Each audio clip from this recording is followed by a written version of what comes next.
نحمد و نصلی علی رسول الکریم اما بعد اعوذ باللہ من الشیطان الرجیم بسم اللہ الرحمن الرحیم رب اشرح لی صدری ویسر لی امری واحلل عقدۃ من لسانی یفقہوا قولی رب زدنی علما اللہم فقہنی فی الدین اللہم انی اسألک قلبا نافعا وعملا متقبلا ورزقا طیبا اللہم انفعنا بما علمتنا وعلمنا ما ينفعنا وزدنا علما۔ اے اللہ، جو تو نے ہمیں سکھایا اس کے ساتھ نفع دے، اور ہمیں وہ سکھا جو ہمیں نفع دے اور ہمارے علم میں اضافہ فرما، آمین یا رب العالمین۔ ہماری آج کی آیات سورہ آل عمران 6-11۔ ورڈ میننگز: بسم اللہ الرحمن الرحیم۔ ہوا وہ، الذی وہ ذات ہے، انزلہ جس نے اتاری، علیکا اوپر آپ کے یا آپ پر، الکتاب کتاب لکھ لیں ساتھ قرآن کریم، منہ اس میں سے، آیات کچھ آیات ہیں، تمیم ہے نا تو کچھ، محکمات محکم پختہ، یعنی کسی چیز کا مضبوط ہونا، کوئی اس حکم کو توڑ نہ سکے، وہ محکمات ہن وہ، اصل ہیں، جڑ ہیں، الکتاب کتاب کی، وَأُخَرَ اور دوسری، متشابہات کچھ آیات متشابہات ہیں، باہم ملتی جلتی، یعنی جن سے شبہ کا گمان ہوتا ہے۔ فَأَمَّا تو لیکن، الَّذِينَ وہ لوگ،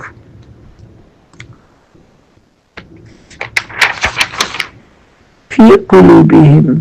ان کے دلوں میں، زیغ ٹیڑھ ہے، کجی ہے، فیتبعون پس وہ پیروی کرتے ہیں، اتباع کرتے ہیں، ما تشابہ جو متشابہ ہیں، شبہ ڈالتی ہیں، منہ اس میں سے، ابتغاء چاہنے کے، تلاش کرنے کے، الفتنہ فتنہ، وابتغاء چاہنے کو، تلاش کرنے کو، تاویلا یعنی اس کی تعویل کو، اس کے مطلب کو، کسی چیز کی حیثیت یا جو فصاحت ہے اسے اپنے انداز سے موڑنا، وما اور نہیں، یعلم جانتا، تعویلہ اس کی تعویل کو، الا مگر،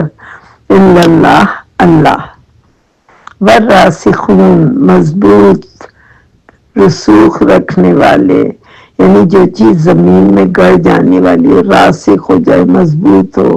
فی العلم علم، یقولون وہ کہتے ہیں، آمنا ایمان لائے ہم، امن پلس نا ایمان لائے ہم،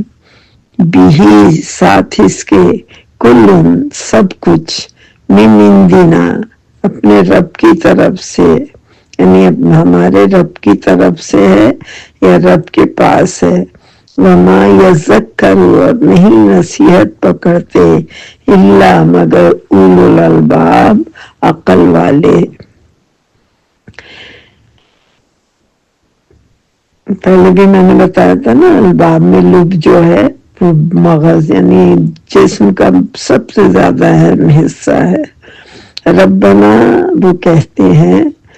اے ہمارے رب، لا تزغ نہ تو ٹیڑھا کر، قلوبنا ہمارے دلوں کو، بعد اس کے، اذ ہدیتنا جب ہدایت دی تو نے ہم کو، ووہب اور عطا کر، وہبنا اللہ رب العزت کی صفت بھی ہے، وہاب عطا کرنے والا، اور وہب ہوتا ہے کسی کو دینا، ہبات کرنا، تحفہ دینا، لنا ہمارے لیے، من لدن کا اپنے پاس سے، من سے اور دن کا اپنے پاس سے، رحمہ رحمت، انکا بے شک تو، انت الوہاب تو ہی بہت عطا کرنے والا ہے، ربنا اے ہمارے رب، انکا بے شک تو، جامع الناسی، جامع جمع کرنے والا، جیم میم عین، الناس لوگوں کو، لیوم ایک دن کے لیے، لا نہیں، ریب کوئی شک، فیہ اس میں، ان اللہ بے شک اللہ، لا نہیں، یخلف خلاف کرتا، المیعاد وعدے کی، یعنی جو وعدہ ہے، جو مقررہ وقت ہے، جو میعاد ہے، اس کے خلاف نہیں کرتا، ان الذین بے شک وہ لوگ، کفروا جنہوں نے کفر کیا، لن تغنیا ہرگز کام نہ آئیں گے، لن ہرگز، تغنیا غنی سے ہے، غین یا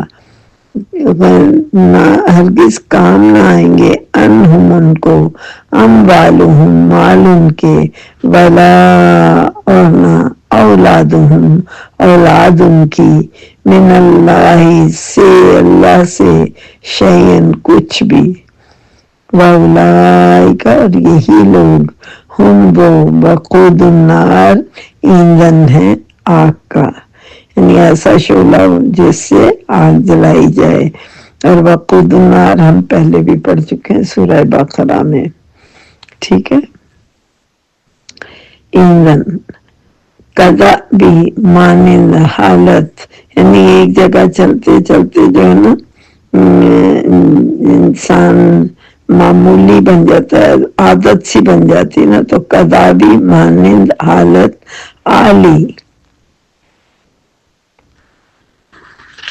حال اولاد کے، فرعون کی، والذین اور وہ لوگ، من قبلہم جو ان سے پہلے تھے، کذبوا انہوں نے جھٹلایا، بآیاتنا ہماری آیات کو،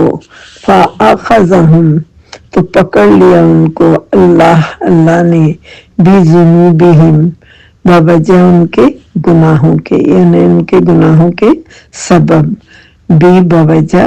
ذنوب، ذنب کی جمع ہے گناہ، اور ہم ان کے، واللہ اور اللہ، شدید العقاب سخت سزا دینے والا ہے، عقب کہتے ہیں نا ایڑی کو،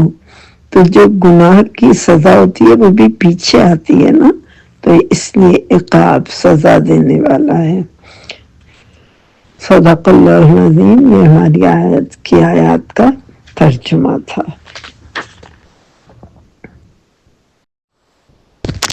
آج کی آیات کی تفسیر، سورہ ال عمران، آیا نمبر 6 to 11۔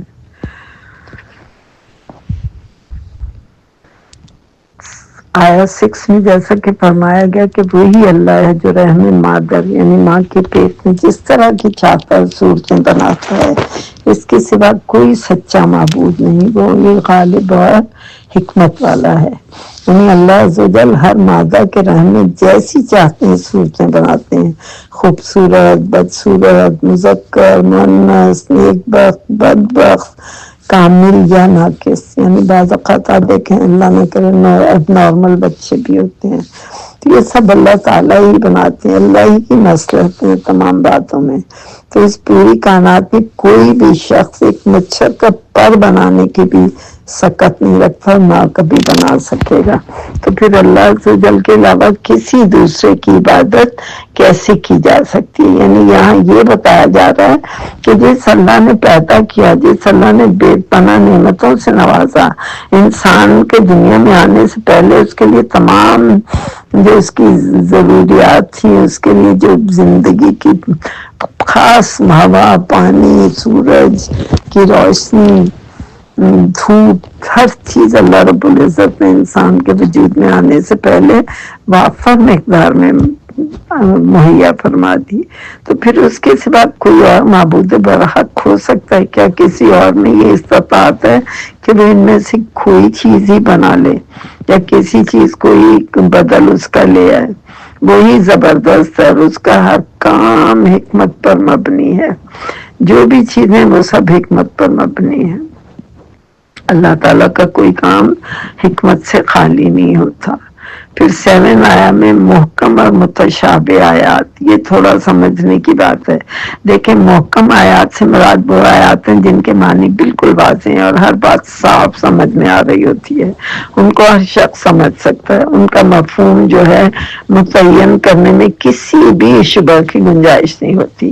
یہ محکم آیات قرآن کریم کی اصل بنیاد ہے۔ قرآن مجید جس مقصد کے لیے نازل ہوا، اس مقصد کو یہی آیات پورا کرتی ہیں۔ ان آیات میں عبرت و نصیحت کی باتیں، غلط راستے کی تردید، راہ حق کی وضاحت، دین کے بنیادی اصول، عقائد، عبادات، اخلاق، فرائض، امر بالمعروف اور نہی عن المنکر، حلال و حرام کے احکامات سب کھول کھول کر واضح بیان کر دیے گئے ہیں۔ کوئی بھی اس میں شک و شبہ کی گنجائش نہیں رہی۔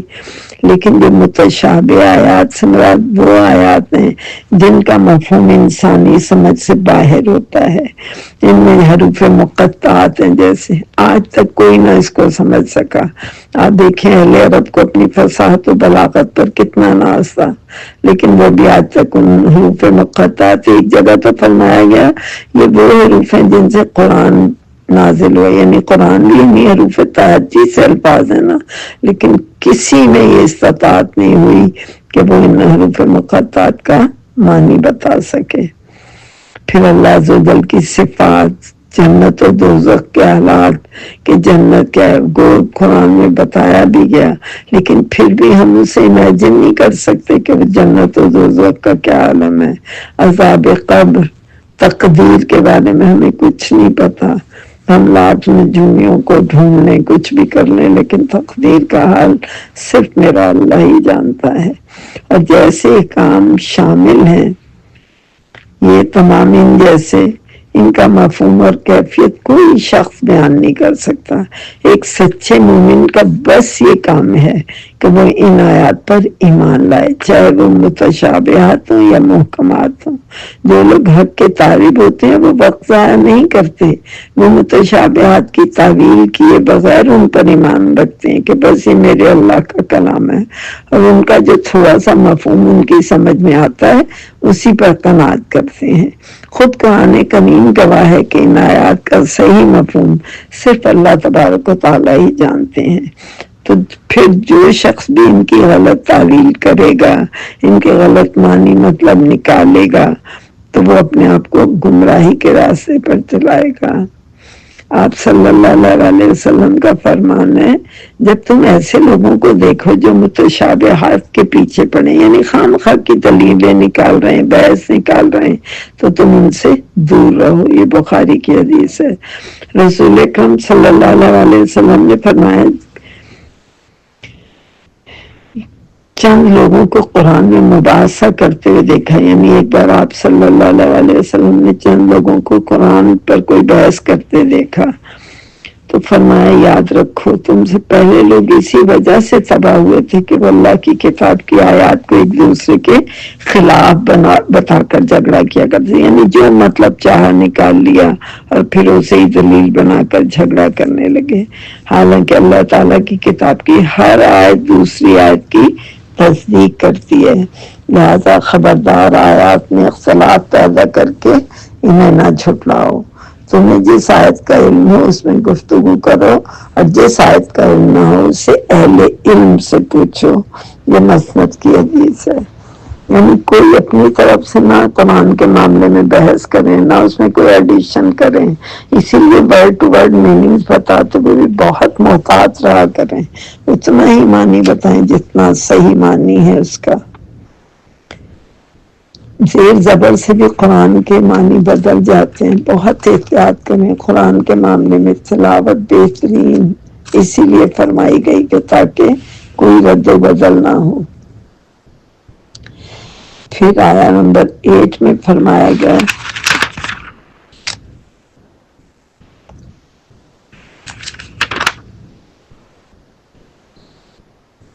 کہ جو اللہ کے نیک بندے ہوتے ہیں وہ کیا کرتے ہیں؟ اپنے رب سے دعا مانگتے ہیں، ربنا لا تزغ قلوبنا بعد اذ ہدیتنا، اے ہمارے رب ہمیں ہدایت دینے کے بعد ہمارے دلوں کو ٹیڑھا نہ کر دینا، اور ہمیں اپنے پاس سے خاص وہب لنا من لدنک رحمہ، اور اپنے پاس سے خاص رحمت عطا فرما، انک انت الوہاب، بے شک آپ ہی سب کچھ عطا کرنے والے ہیں۔ یعنی جو کامل ایمان والے لوگ ہیں، اپنے رب پر کامل یقین رکھتے ہیں، سچے مومن ہیں، وہ ہر لمحہ اپنے رب سے دعا کرتے ہیں، عبادت کرتے ہیں، جتنی حد توفیق ان سے جو بن پڑتا ہے، سب جان مال سب دین کے راستے میں دے رہے ہوتے ہیں، لیکن پھر بھی رب سے دعا کرتے ہیں، رب ہمیں ہدایت دینے کے بعد ہمارے دلوں کو ٹیڑھا نہ کر دینا، چونکہ شیطان ہر وقت انسان کے ساتھ ہے، وہ ہر وقت انسان کو بہکاتا ہے، تو کہتے ہیں رب ہمیں پھر ہدایت کے بعد ٹیڑھا نہ کرنا، ہمیں اپنے پاس سے خاص رحمت عطا کر، بے شک تو ہی سب کچھ عطا کرنے والا ہے، یعنی تو ہی مالک و مولا ہے، تیرے سوا کوئی دینے کی استطاعت قوت طاقت نہیں رکھتا۔ پھر اس کے بعد 9 آیا میں فرمایا ربنا، اے ہمارے رب، جامع الناس، بے شک آپ لوگوں کو اس دن جمع کرنے والے ہیں، لا ریب فیہ، جس میں کوئی شک ہی نہیں جس دن کے آنے میں، اور ان اللہ لا یخلف المیعاد، یقیناً اللہ اپنے وعدہ کے خلاف نہیں کرتا، یعنی کوئی اللہ خلاف ورزی نہیں کرتا اپنے حکم کی۔ تو یہاں یہ بات واضح فرما دی گئی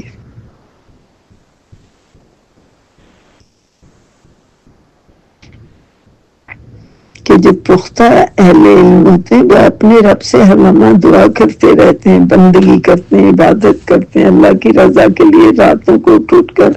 گریازاری کرتے ہیں، اور پھر اللہ سے اپنی ہدایت پر قائم رہنے اور عنایت کریمہ میں اللہ تعالیٰ یہی تلقین فرما رہے ہیں کہ اہل علم کا شیوہ یہ ہے کہ وہ ہر لمحہ اللہ سے ہدایت کی دعا کرتے ہیں، استقامت کی دعا مانگتے ہیں، یا اللہ ہمیں دین کی استقامت دینا، ہمیں دین کا فہم عطا کرنا، کیونکہ انسان کا دل اللہ سبحانہ تعالیٰ کی انگلیوں کے درمیان ہے، وہ جس طرف چاہتے ہیں پلٹ دیتے ہیں، اور رسول اکرم صلی اللہ علیہ وسلم اکثر یہ دعا مانگا کرتے تھے، اللہم مصرف القلوب صرف قلوبنا علی طاعتک، اے اللہ دلوں کے پھیرنے والے، ہمارے دلوں کو اپنی اطاعت کی جانب پھیر دیجیے، یہ مسلم کی حدیث ہے۔ پھر 10 آیا میں فرمایا گیا کہ بے شک جن لوگوں نے کفر اختیار کیا، ان الذین کفروا لن تغنی عنہم اموالہم ولا اولادہم، جن لوگوں نے کفر اختیار کیا ان کے مال اور ان کی اولادیں اللہ کے ہاں کچھ بھی کام نہ آئیں گی،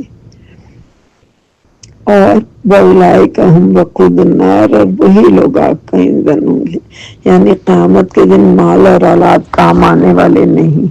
قیامت کے دن ظالموں کا کوئی حیلہ اور کوئی عذر کام نہیں آئے گا، ان پر پھٹکار ہی پھٹکار پڑ رہی ہوگی، اور ان کا بہت ہی برا ٹھکانہ ہوگا جہنم۔ یہ لوگ دنیا میں تو مال اور دولت پر فخر کر کے اللہ کو بھول گئے، لیکن محشر میں یہ مال کام آنے والا نہیں، وہاں کوئی سکہ نہیں چلے گا، نہ درہم نہ دینار نہ ڈالر، اللہ کا عذاب مال کے ذریعے نہیں ہٹایا جا سکے گا، نہ ہی اولاد کوئی رشتہ مددگار ہوگا۔ آج ہم دنیا جن کے لیے اپنی زندگیاں تج رہے ہیں، وہاں وہ کوئی کام نہیں آئے گا، ایک نیکی کوئی کسی کو نہیں دے گا، نہ بیٹا ماں کو، نہ ماں بیٹے کو، نہ شوہر بیوی کو،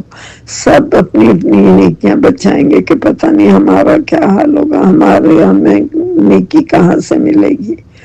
تو لہذا آج اپنی فکر کریں، آج اس دنیا میں یہ مہلت عمل جو ملی ہے اس میں اپنی نیکیاں بچانے کی پوری کوشش کریں۔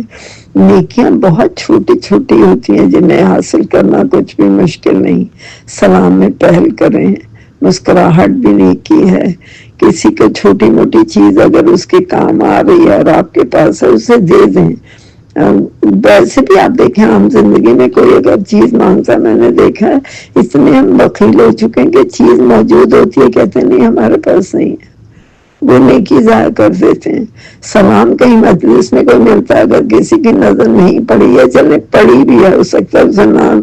خیال رہا ہو، آپ آگے بڑھ کے سلام کریں۔ نہیں، ہم کہتے ہیں اس نے نہیں کیا تو ہم کیوں کریں؟ نہ کوئی چھوٹوں کا لحاظ نہ بڑوں کا لحاظ، عمر رسیدہ لوگوں کی عزت احترام کریں، انہیں جگہ دیں، خود وہاں سے ہٹ جائیں۔ یہ تمام چیزیں ایسی ہیں کہ ابھی ہمیں پتہ نہیں چل رہا کہ ہم کیا کر رہے ہیں، لیکن اس دن یہ نیکیاں ہم ڈھونڈتے پھریں گے اور ہمیں نیکیاں نہیں ملیں گی۔ استغفر اللہ، اس دن کیا کریں گے؟ ہم کہاں جائیں گے؟ کوئی رشتہ نہیں ہمیں منہ لگائے گا، نہ ہمیں کوئی ہمارا مددگار ہوگا۔ اپنے اعمال اس دن کام آئیں گے۔ اسی طرح آپ دیکھیں، یہ جو ہمارے یہاں بات ہوتی ہیں، ہم وہ سارے سین دیکھ رہے ہوتے ہیں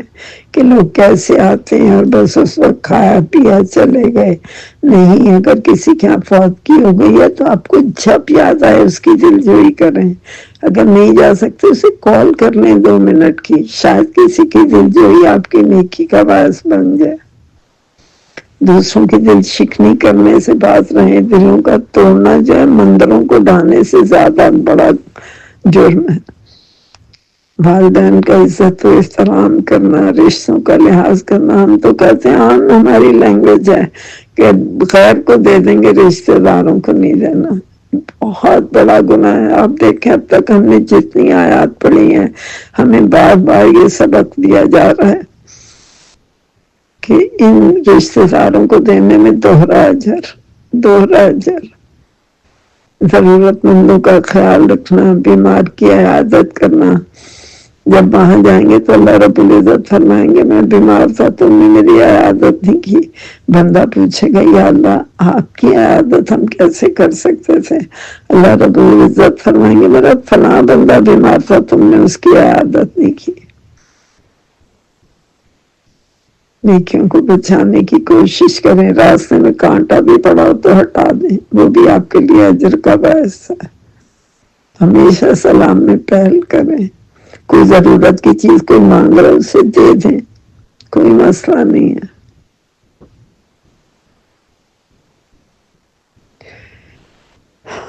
اس دن ہمیں کوئی چیز ہمارے کام نہ آ پائے گی۔ اس دن پھر 11 آیا میں فرمایا گیا کہ جیسا کہ آل فرعون اور ان سے پہلے لوگوں کا حال ہوا، انہوں نے ہماری آیات کو جھٹلایا تو اللہ نے ان کے گناہوں کی وجہ سے انہیں پکڑ لیا، اور اللہ سخت سزا دینے والا ہے۔ یعنی ابن عباس رضی اللہ تعالیٰ عنہ کہتے ہیں کہ جس طرح آل فرعون کے ساتھ عذاب کا معاملہ کیا گیا، ان کفار کا بھی معاملہ فرعون اور ان کے ساتھیوں جیسا ہوگا، کیونکہ انہوں نے بھی اللہ کی آیات اور نشانیوں کو جھٹلایا۔ جس طرح ان کو ان کے گناہوں کی وجہ سے پکڑ لیا گیا، اسی طرح اللہ تعالیٰ ان کفار کو بھی پکڑ لیں گے، کیونکہ دونوں کے گناہ مل سے جلتے ہیں۔ لہذا ان چیزوں سے بہت احتیاط برتیں۔ بے انتہا یہ ساری چیزیں عمل میں لانے والی چیزیں ہیں، انہیں عمل میں لائیں۔ ہم سب اپنی اخلاق کو سدھاریں، اپنی نمازوں کو بہترین کریں، قرآن کو سمجھنے کی کوشش کریں۔ اسی لیے ورڈ میننگز کے بارے میں بار بار یہ بات دہرائی جاتی ہے کہ ورڈ میننگز کو یاد کریں۔ جب قرآن سمجھ میں آنے لگے گا تو عمل بھی بہترین ہونے لگے گا، بات سمجھ میں آئے گی۔